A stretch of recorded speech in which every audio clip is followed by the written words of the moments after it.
Well, thank you for joining. Really looking forward to chatting with you about Terminator 1 and 2, with James Cameron obviously being the director.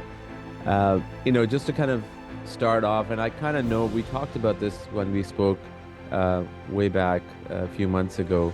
We briefly talked about Terminator, but just to kind of educate myself, refresh my memory, and educate the audience, what exactly was your role on both films? Just so that I So, can take it from there. so the first film uh, was my education and my real introduction into this business. I had done a few things before that, but I got hired by Stan to work on Terminator. So it was my first big movie. I had done some smaller films before that, and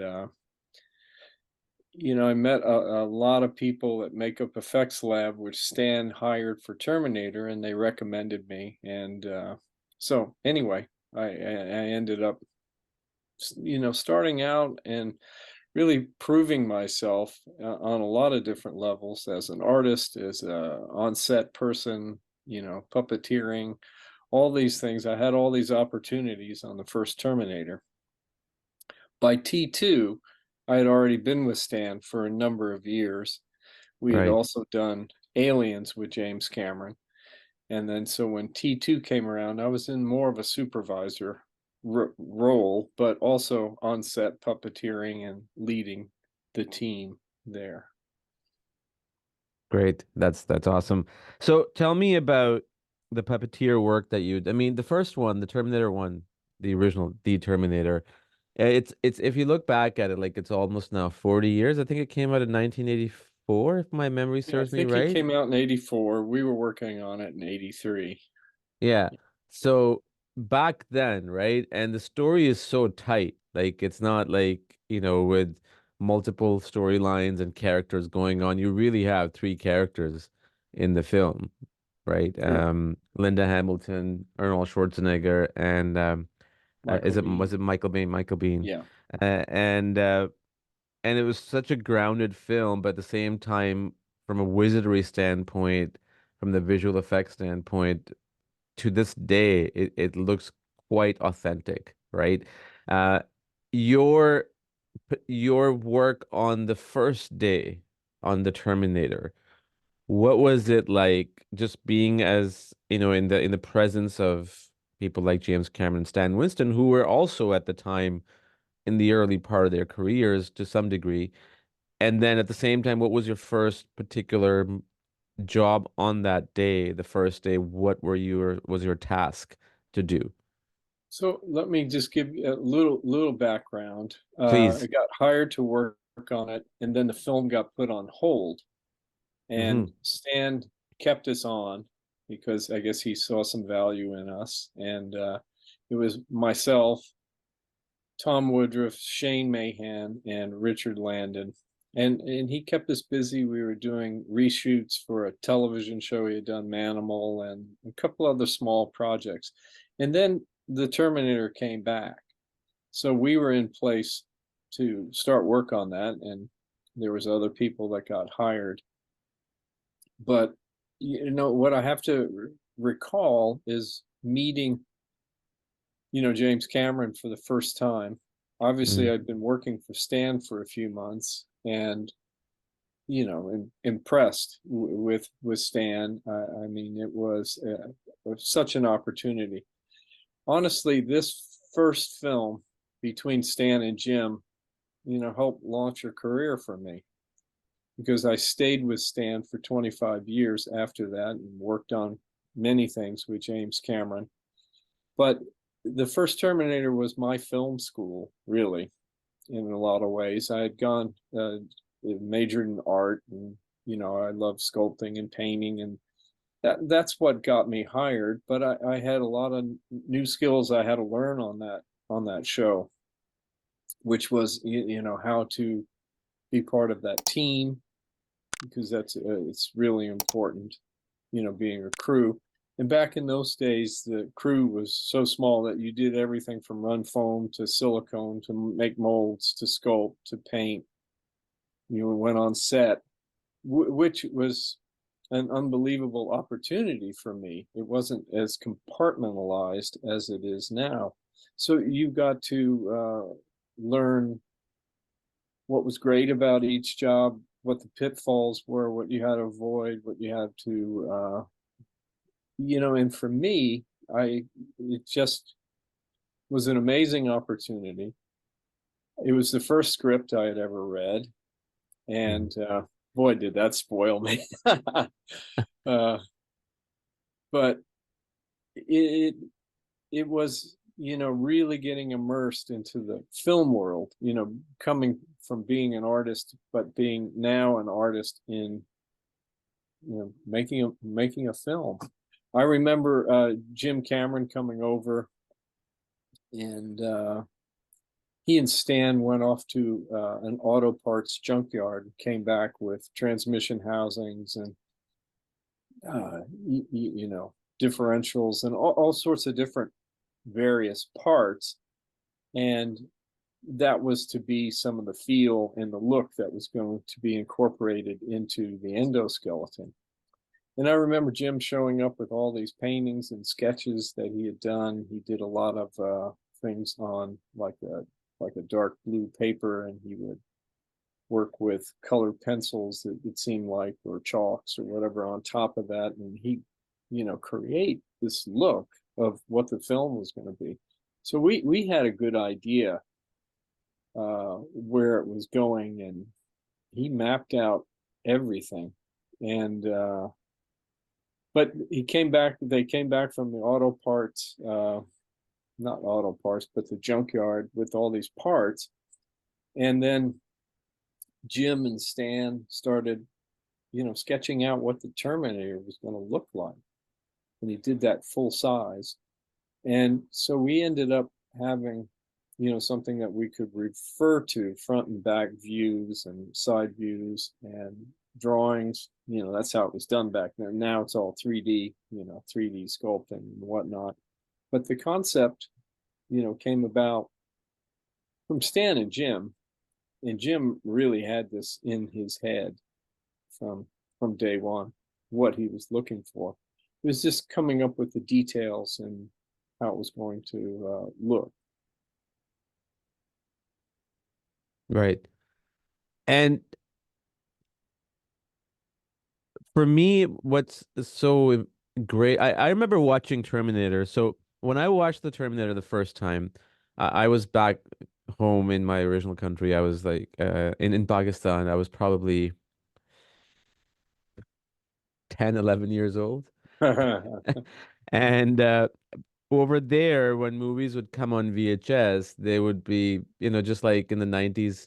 I don't know in States, but in Canada, when you watch movies at 8 p.m., like, the F-bombs would be bleeped out, or, anything explicit would be cut out. So over there, all the VHS that we used to watch, like everything was cut. It had to go through a censor board, and Oh. then I don't know if it was done legitimately or not. I have no idea, but it had to go through a censor board. And I remember watching it with my parents because obviously the nature of the film. And the only thing that memory that left me with it was the ending where the animatronics, or the not the animatronics, I think the stop motion, not the animatronics, came in the second film. The where you see No, there was an animatronic in the first film as well, the and arm there was was, stop right? motion. Okay, so it was a combination of both. There Okay. was a combination of both. Okay, so What I'm maybe we mixing up. couldn't do with our puppet, Jim did at the time. That was, the way to go, was stop motion. And so we also, a guy named Willie Witten also sculpted, I want to say, a 1/4 scale version of the Terminator. So Willie would sit there in our shop as we were sculpting the full size one. He was translating it and doing the small one. And I believe it was Doug Beswick that ended up uh, helping build that puppet, the stop motion one. So as close as we could get it at the time, because you're sculpting it all by hand, we're sculpting the full size one as the miniature is being done at the same time. So there was two. There was the full size puppet, that was used. It was animatronic. It had an RC head and eyes, and then we use rods for the body and the arms and whatnot. And so whatever we could do, we did.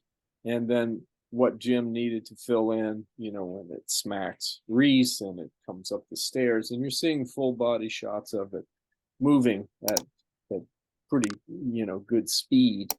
All those things became stop motion. That was in the first version. So and tell me which ones are, because I remember I've seen the original Terminator many, many times. The last time I probably saw it was last year. So the first time you see the emergence of out of the fire, to me that was stop motion, correct? Is that, am I No, wrong? that was No. actually Okay. that was actually ours, our puppet that comes up out of it. It may Really? I haven't seen it in a while, but I would have to probably see what the cut is. There probably is a stop motion one that rises up and walks out of the flame, but we shot a section where it's coming up and it's in flames, and because I was puppeteering part of that with fire all around. I mean, we were really daring back in those days. You just jumped in, and That's it the was way a to do it. $6 million movie. People really forget uh, how low budget that was. It was low budget, but even at that time, $6 million was pretty good amount of money, right? But yeah, I mean, No, it was actually pretty really? tight. It was tight, yeah. No, And no. When I say $6 million being big money, not in terms of the budget of your movie, but just in terms of the value of that, $6 million no, there dollars. was things were 30, 20, 30,000 and above. Aliens was made for 19 million That's a true. couple That's of years true. later. Later. That's true too. That's Yeah. true too. Good point. So Good point. 6 million at the time was pretty low budget. Uh, and you know, Jim did everything in his power to make that thing look real and believable.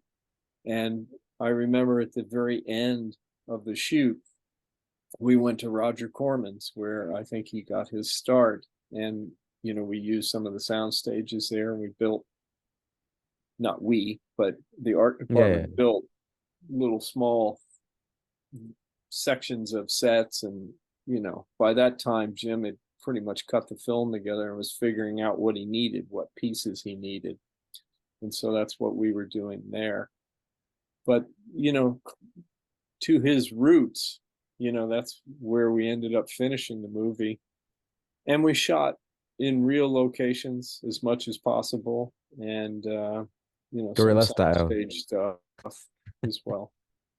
Yeah, guerrilla style filming, It which is was the it way to was go. it was guerrillas. I mean, we were in downtown LA shooting a lot of that stuff where Reese arrives, and it was pretty dangerous down there at that time. I bet. I bet. And a couple of guys tried to uh, rob the stunt guy who was doubling for Reese. And that didn't work out real well for them, because I think he was some ex special forces guy or Oh something. wow. Yeah. He made quick work of those guys. But it was, it was quite the experience, working with Arnold Yeah. Schwarzenegger at the time, because he was a big star. Linda Hamilton was up and coming, and so was Michael Biehn. Yeah. And then, obviously, by the time we got to T2, she was a big star. So was But Schwarzenegger. and of course, Schwarzenegger became one of the biggest stars in Yeah. the world. And by the time T2 came around, he was on top of it all. He was on top of his game. But Terminator launched a lot of careers for us, and I was in the right place at the right time with Stan and Jim, and couldn't have had two better teachers, mentors. You know, I agree with you about the right place at the right time. Everybody talks about that, and I sometimes think that's a little bit humbling on people's part to say, but obviously there's that hard work involved, right? And one thing that I was having this, it's funny you mentioned this, and it just kind of made me realize, remember something. I was having this conversation with somebody in the industry, and we were talking about, with not, I don't know if you've seen this whole OpenAI Sora thing where you just generate, amazing video from text. Have you looked at some samples? No, I Okay, haven't. it's gonna blow your mind. But anyways, that being besides the point, um, what we were talking about that a lot of people now in the industry um, are sort of, because of obviously, you have to put food on the table and you're not getting work, then you're doing restaurant jobs and this job and you're kind of quitting, which is fine. Nothing wrong with that, respectable. But I think one of the things that you talked about, $6 million budget and everybody working for peanuts, right? But even like looking at James Cameron's career, like, even on Titanic, he had a pay cut. I think I don't remember the exact number, but he actually took a pay cut because he wanted to finish the film. A lot of people, including yourself, James Cameron, Stan Winston, everybody, all the people that have come to the point in their career and have a successful career, they look at the long-term game, right? You will It is basically true. It is you true. you will cut your money or whatever you're making now so you can have a long-term career.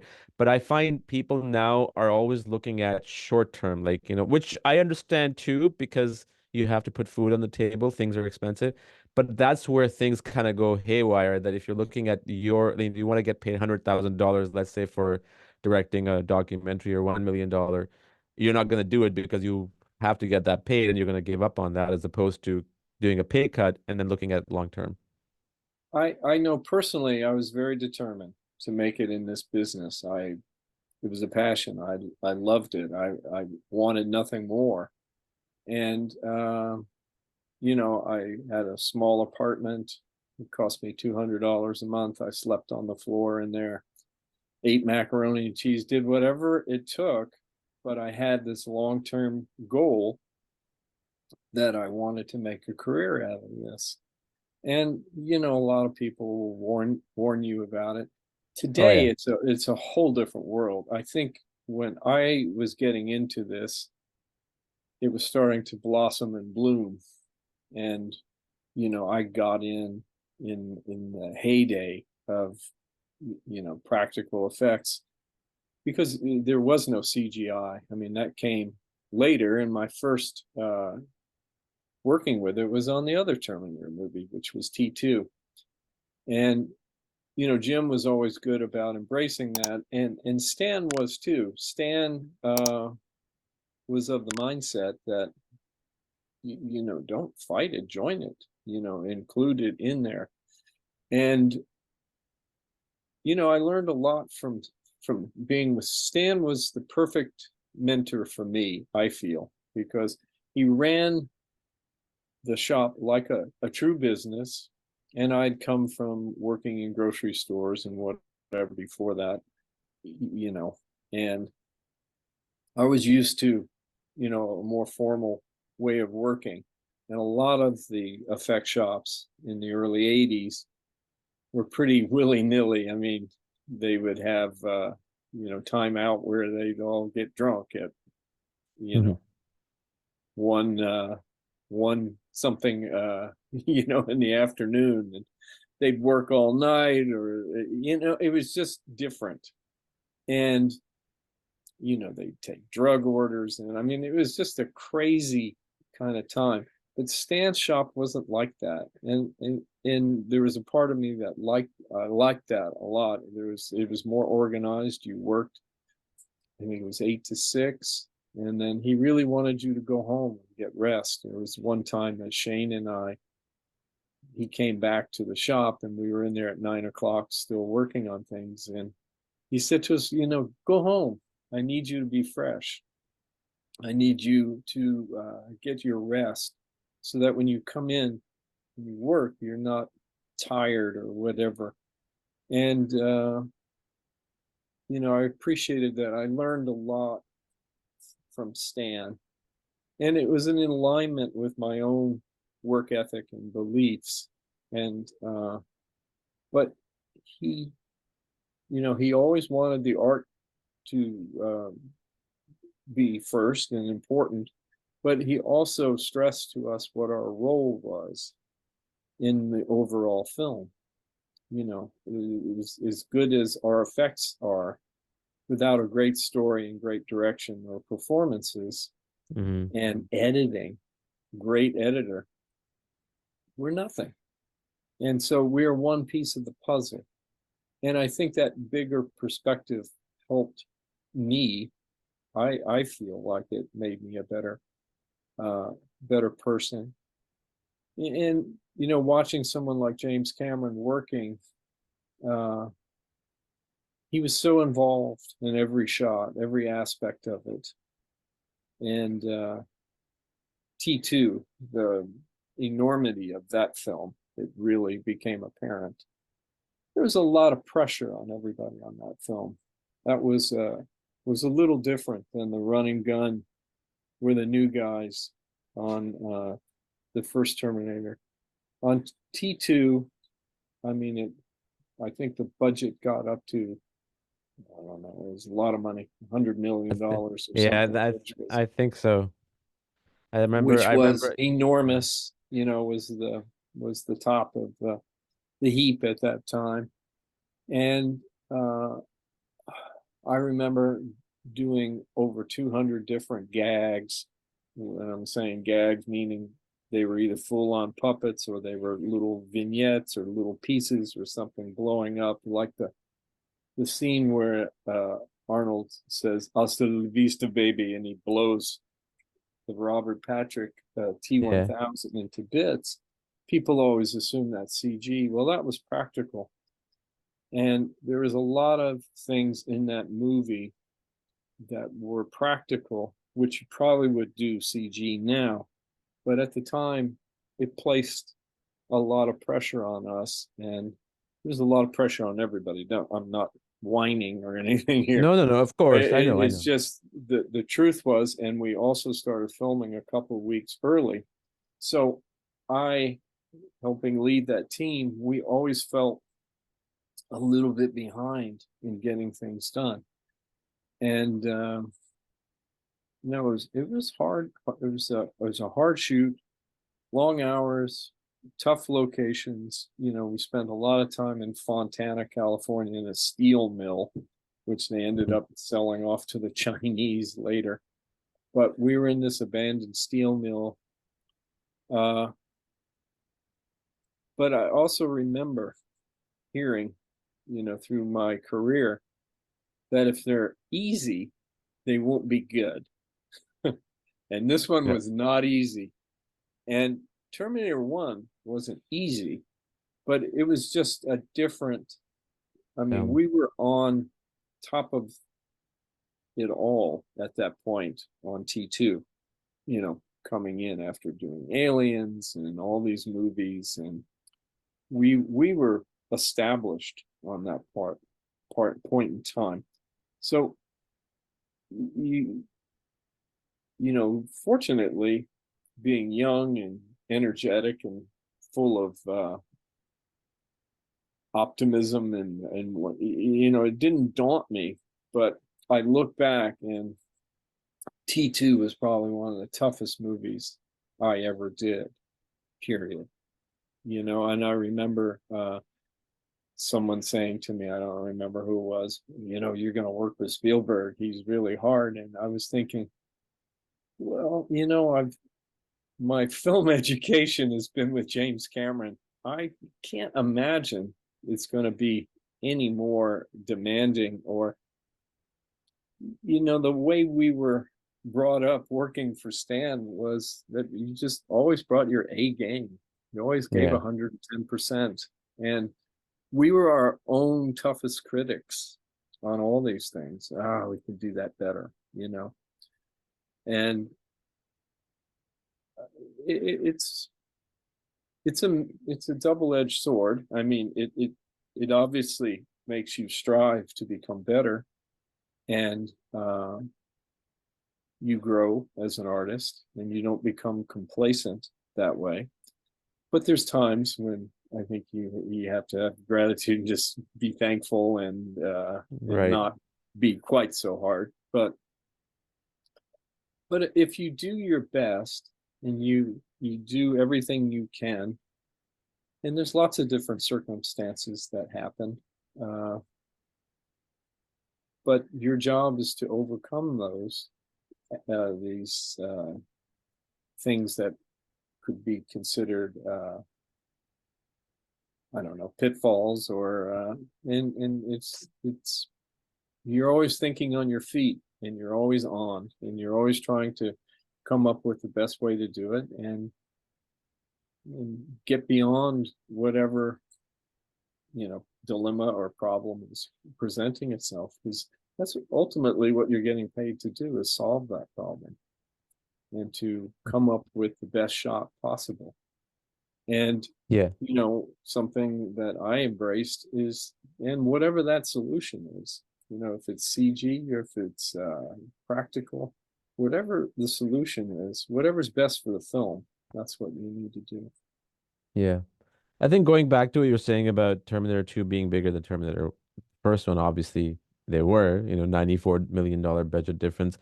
But in the first one, there was no expectations that you guys had to meet. Like it was just like from zero up. But Mm-hmm. having the Terminator become such a cult classic, even in those 6 years, there was a certain expectation of Arnold Schwarzenegger obviously being a big deal. I still remember when it came out in 1991, I think it was, and I was in grade 9 or 10. And John O'Connor's character being that age, a lot of Mm-hmm. young people related to that movie, John O'Connor's Right. character, right? And I still remember just having everyone at school talking about that film. It wasn't even about T-1000. It wasn't even about Arnold Schwarzenegger. It was just like such a different thing to have witnessed. Like, like Jurassic Park did with, that dinosaur Yeah. honest.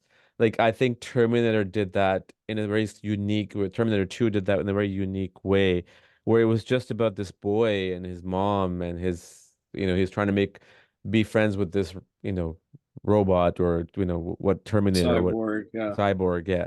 And yeah, it was incredible, and it still is one of the greatest films, action films, not even, but in general, films ever made, right? Like obviously the best Yeah, Terminator. and I think credit goes to Jim for coming up with the storyline. He turned it on its head. You went Yeah. took this villain, I'll be back, relentless, you couldn't stop him, and made him the good guy.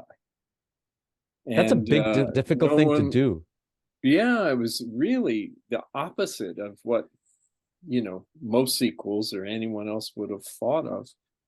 And you know, James Cameron did that, in my opinion, on Aliens as well. You have Ridley Scott's Haunted House movie, which was a classic, Yeah. and then James Cameron turned it into an epic sci-fi war film. And they're completely different, but yet both classics, and they live in the same space. And Terminator did the same thing in this, not that he made a war classic out of it, but he took, this idea, this world that he created, and he made it work with a whole different storyline. And I think that's what's compelling, first of all, to the audience. And then when you pepper in, you know, really good performances, and then if the special effects live up to what's, is being asked of them to deliver, then in the cinematography and just everything has to gel, Music, come together, music. Yeah. and Everything. it makes for a classic movie. But you're right. I mean, he had this, what, 13-year-old boy, uh, Eddie Furlong playing John Yeah. Connor, and so he's got that audience. But me being older, and I could remember being that kind of teenager, or everything, it rang true. And then Linda's story is compelling. She's in a nut house because she's been called crazy. People Yeah. would call them conspiracy theories today, Yeah. but Yeah. it's Yeah. like Exactly. this stuff's going on, and she's just calling it like it is, but they're not seeing it that way. Uh, What What's so oh, go great ahead. about no, sorry, what's so great about I'm talking about I want to talk about Schwarzenegger and playing the cyborg, a good guy and the bad guy, is that if you watch Terminator 1 and 2 back to back, doesn't matter which way, even though it's being played by Arnold Schwarzenegger, even though you know it's the same skin, same facial structure of the cyborg who's a bad versus good, you still kind of you cannot, at least for me, I cannot say that they're the same. That is so crazy the way James Cameron did that because like you said, it's a separate universe, but the same one, but a separate universe and the same one. It is just, it's true mastercraft, like the way I look at it. Like it's Hmm. not easy to pull that off. But I think one of the things that if I think, nowadays and for the last long while, but there's always this talk about nuclear holocaust, right? Like World War Right. Three. The only AI. thing AI, but the only thing, John, that comes to my mind when I think about, God forbid, if ever there is a nuclear war, and this is not in any way like I'm cherishing this, but the only image that comes to my mind is that dream, that Mm. Sarah sequence of the Connor. nuclear, yeah, Sarah Yeah. Connor, Linda Hamilton, and Yeah. that how she's standing on the fence and she's warning people and the fire. Like that's the image that comes to my mind, and that talks about the impact that this film has had as a cultural phenomenon, even in the most negative way, but that's how Hmm. impactful it is. It's just amazing. Yeah. I mean, and just the technical aspects of pulling off that effect. That was a really difficult thing where we're puppeteering it, and we have uh, basically her skin made of paper mache so it could be obliterated, and cut up all these little scraps of black paper and put it in that would look like ash when it blew up. I mean, we had that going on. We had Terminators going on. We had T-1000 effects. I mean, that movie, we were hopping. We had a lot going on. And, Yeah. one of my memories of that movie was that it was going on 24/7. And, back when you had telephones, it would, I'd get that call at like 2, 3 in the morning, and I'd pick up the phone, and you could hear the, walkies going off and the radios, and you knew it's on, someone's calling from set, and then it's the first AD or the second AD. I think we're going to get to the blah blah blah tonight. Oh, really? It's like 3 in the morning. Okay. And where is this? We're in Long Beach. It's like, oh my God. All right. So you go to the shop, you gather up the stuff, you head down there. Whether you shot or not, it didn't matter. You had to be ready. And that was that film. It was just constantly shifting and changing and morphing, and I get it. You have to be prepared for, if I get this 2 hour window and I'm here, I could shoot this. So Yeah. it it makes you stronger though, these It does. experiences. It It does. It does. really does. Because after doing T2, I felt like I don't know if you can throw anything at me that I Yeah. can't come up with a solution for or deal with. And It is so true. it made us it made us better on lots of levels. And it prepared us for things that we did later. But you're trying to figure out these solutions and break that new ground. You're shooting a prototype, basically, because you don't have that much time to test it, if at all. I mean, some Yeah. things were done mere hours before they had a shoot, and you'd rush it down there, and you just use everything you knew to pull that off and to try to make that work. And James Cameron understood, I think, what was going on. because he'd been there in those trenches and understood that. But at the same time, he's trying to pull this whole giant movie together. Stan would come down there and help, and he shot some second unit stuff too, and a different film than T1. Yeah. Same cast, same basic principles, things that we were proud of that we created, but we wanted to do better in this film, and the story was probably uh was right for the time, but it was full of cutting edge effects, Technology. Yeah. and the infancy of CG. Is my first foray working with those guys, and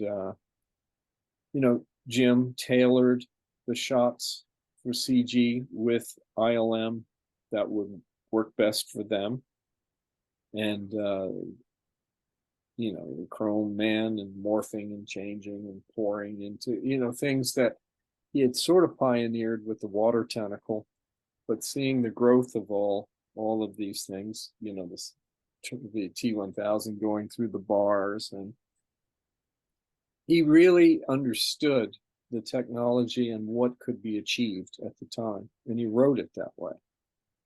And I think being on that cutting edge, whether it be the story or if it was effects, was what helped propel that movie. Yeah. And if I'm not mistaken, Stan won an Oscar for both visual effects I on think so. Terminator and makeup on that, because we had all these makeups going on too.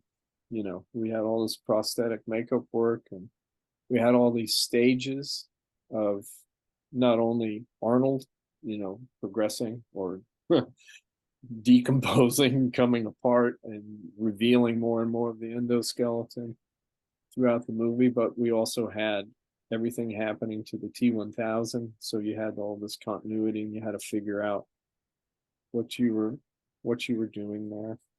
Yeah. Very Going, challenging sorry, on go all of ahead. this. 100%. Going back to you said something which is so true about it is being under pressure and then producing the best thing coming out of that, right? And I couldn't agree with you more on that, and I attest to that because I learned that about, I mean, I kind of knew that about for a long time, but I think I actually applied it 6, 7 years ago, 8 years ago. These two posters that you see in the back, two of my films that I did on human rights and a very dangerous conditions and Mm, everything.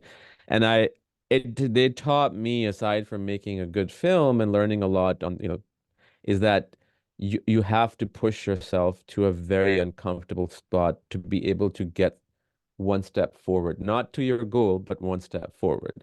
And that's something that I live with now. If there's something that I'm trying to do and it just feels easy or a project, I don't get excited about it. And if it's mm, something, that I have to push and push and push, as difficult as it is and as annoying as it can be sometimes, it just what's the word I'm looking for? I thrive on it. And I think that is so important that you have to put yourself in an uncomfortable position to be comfortable later on in life in any way that you can imagine. it's true, and I think it happened to us not consciously. Yeah. I didn't set out for it to I be I I know. I difficult know. or hard, Yeah. But it's but fun. once it happens to you, you do grow, and Yeah. it does bring out the best work in you, Yeah. and it teaches you a lot of things. It taught me, and it taught our crew how to do things better in the future. I'm not going to make that mistake again. If Yeah. you keep making the same mistake over Of again, course. then Yeah. you deserve it. Yeah, But yeah, if yeah. it happens and you learn from it and you grow, and you become a better artist or better whatever, Yeah. uh, then it was a good teaching moment, good learning moment.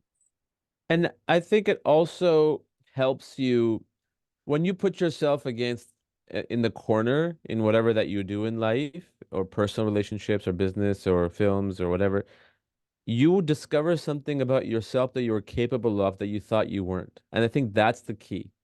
I always find that interesting that we are capable as human beings of so much, and each and one of us, but we think we're not until we're tested against something. And I think that's the pivotal thing, of True. course, as well. I think Um, we're tested to see and to teach us. You see, there's lots yep. of paths to go on in life. And going back to what you were saying, being at the right place at the right time, there's a crossroad that you come to, and you have to make a decision. And it's making, I guess it's that right decision, and then sticking to it and seeing it through. But there is that crossroad of, all right, what am I going to do now? Okay, Yeah. well, this is what I'm going to do. And then taking those cards that are dealt with it, and making a good hand out of it, and never ever feeling sorry for yourself or Oh playing the God, yeah. victim. That gets Nope. you nowhere. That's a silly way to live, playing the victim. Self-destructive mode. That's such a self-destruction mode. Like yeah, I'm glad you mentioned that. I talk about this to everybody all the time. It's like you do not know because everybody goes through crap. Everybody goes through crap. It's life. It's life. Going back to Terminator, you talked about that sequence where Schwarzenegger says "Hasta la vista, baby." I remember, there's just those moments that in your life when you remember, and in my case, aside from other things, it's watching movie experiences because that's who I am, storyteller. When I remember when that scene happened and T-1000 exploded, and it cut to different angles, where everything getting shattered. What was so great about that sequence and the film itself was I actually thought that was it. I thought, okay, he's gone. I thought that was the ending of the film. Now, when he started coming back together, I'm like, if this is not gonna kill him, what the hell is gonna like? How is Jim? Well, Obviously, I don't know Jim James. became famous for that. He did it in Yeah, Terminator. There was false endings where you thought, "Oh, surely this thing is done." We just saw this tractor trailer blow up. It must be done. But yet yeah. the phoenix rises up out of the fire. Sorry. That's okay. But to top that, it's one thing to have a false ending, but then you wonder, okay, what is going to kill this thing, right? And sometimes that ending, whatever in this case, Terminator 2, where he's shot, right in the center in the core and he explodes, sometimes that may not be as powerful as what it could have been, but that scene itself, okay, now it makes sense. He got hit in the core. There was no explanation needed, and he exploded. And that's like He that falls top, in the fire yeah. And then he and he falls in the fire. melts. Yes. Yeah, and he melts. But it's just amazing. And I know we can talk about this for hours, but it's just amazing, Sorry. amazing stuff you guys have done, John. I mean, yeah, I talked about this to you last time too. A lot of people's memories, especially in the world of film, is connected to a lot of films that you have worked on. Like, it's just, especially mine. And, all the titles I can go on and the list will never end. And it seems like you have truly enjoyed working on these films. And, one of the things I've noticed in our conversation, you're very grateful to Stan and Jim, but especially Stan, obviously, because you were worked side by side with him for 25 years. Well, they gave me an opportunity. And, once again, it's that crossroad. What are you going to do with it? And Yeah. I watched a lot of other people come up with me that had that opportunity and didn't do anything with it. And, I was grateful for the opportunities, grateful for the mentors, grateful for the journey. Yeah. No, thank you, John. I know your life is different now. You're living your artistic career, like doing sculptures. If do you want to talk about that briefly? What do you do, or is that something you would rather not share? Totally No, understandable. it's another passion I had as a teenager. Was film and doing the special effects, but it was sculpting military miniatures, and I was always into that. And it's just, I don't know, there's a freedom now. I'm just in charge. I can do whatever I want to do. I don't have to be involved with a committee of people, and you just and early on in my career, I felt like the committee was really great. Later on, not always. There was the John Favreau's and the Mandalorian experience and all that, which I have a lot of respect for. But there was other things where it's like, uh, can I see your portfolio? Because your ideas aren't very good. Uh, but the film business changed. Yeah. From the time when we were doing the T2s and the Terminators and Aliens and Jurassic Park. It's such a corporate adventure now that the auteurs and just getting it done and doing what you needed to do to make a movie, it's a different process now. And I'm glad I got to see all of those aspects. I watched that series recently, Which The one? Offer, the making of The Oh, Godfather. amazing series. Loved it. Great series. I watched The Godfather again. It is one of the best films, but I felt like watching what was going on there. I mean, obviously we didn't have, as far as I know, the mob or any of that going on, but I could relate, with the Terminators and a lot of these movies. Uh, seeing Francis Ford Coppola's choices and what his determination to make the best film.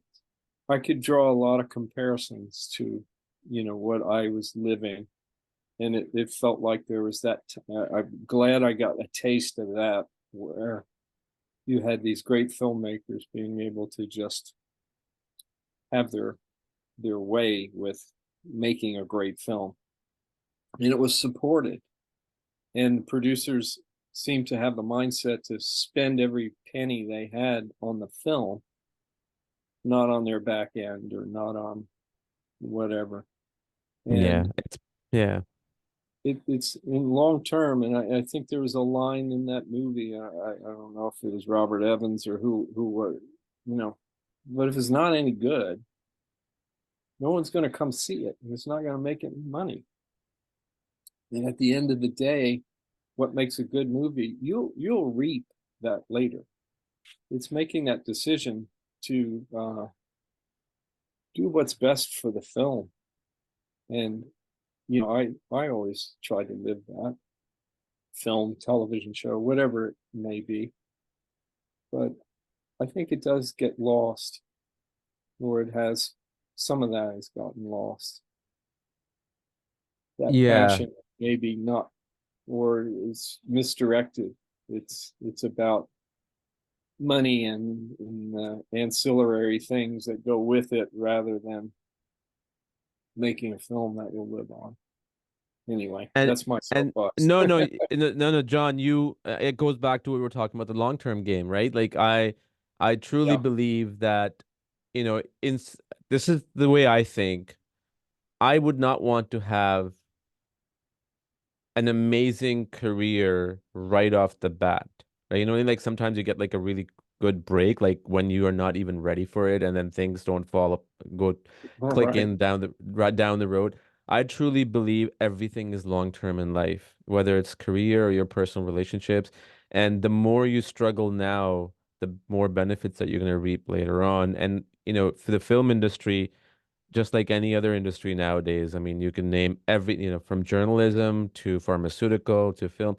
everything has become more about the money than Hmm. about the actual, the drive of doing what you want to do to treat a patient or to tell the right news or to tell a great story. And these films, I don't know, maybe I have grown older and I think that way. And I don't know any film in the last 20 years that maybe there are a few, but I can't remember that I can remember now. But I do remember movies from the 60s. Not that I'm that old, but I've seen them from the 60s up until the mid 2000s that I can put Hmm. my hand on and say these were great films because they are really great films, whether they failed at the box office or not. Shawshank Redemption is a great example. Everybody didn't like that Blade film. Runner Blade wasn't Runner, a financial success when it came out, right? but I remember seeing that movie and just going, wow, this thing is amazing. And then reading afterwards, it was not a huge financial success. I didn't accept that. It was just like, no, this is a great film. And it's gotten that recognition now.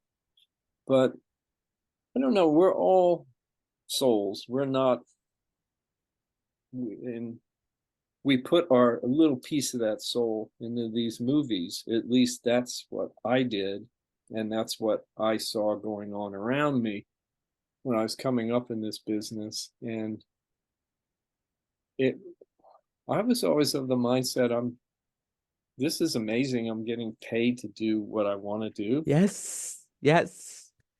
And I wasn't looking at, you know, particularly when you're starting out, you're not looking at, I need to be making X amount of dollars. It was like, wow, I'm getting paid to sculpt and paint and create a possibly an iconic character will live on.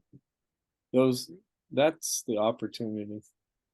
And I think you nailed it because a lot of times now people in the new generation they want to get paid top of the line. I don't know if it's because YouTube or whatever it is, before they even are ready to accept that. And that it's just again, it's just about finding your place and doing the best that you can. And like what you said, and I'm gonna end it on this, otherwise we'll continue, never ending, is that that's something I talked to a couple of my friends as well. Not in a way that, it's money. Money is obviously important, but getting paid to do what I love. And then getting to and then obviously you have to travel because depending on where you're filming and getting that covered as well. There is no better life than that. This is it. Like even if I don't make it to that point where I want to make, this is an amazing life and just enjoy it. And there's It's a nothing great better than that. journey. It's a great Yeah. journey. Yeah. Thank you so much, John. Yeah, Appreciate it. you're very welcome. I hope you enjoyed this episode. Thank you so much for watching and listening. Don't forget to subscribe, like, share, and comment. And do come back for another episode. Until then, have a great day.